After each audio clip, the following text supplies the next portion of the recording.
Liebe Freunde, natürlich habe ich dieses Jahr wieder ein Stickerl für euch parat. Passend zur schönen Weihnachtszeit, zu weißem Schnee und zu den guten Weihnachtskeksen. Genießt es wieder, die Zeit.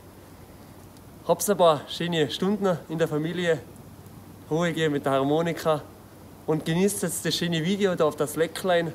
Und ich spiele euch jetzt, es wird schon gleich dumper. Und gutes Gelingen.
Gut gegangen.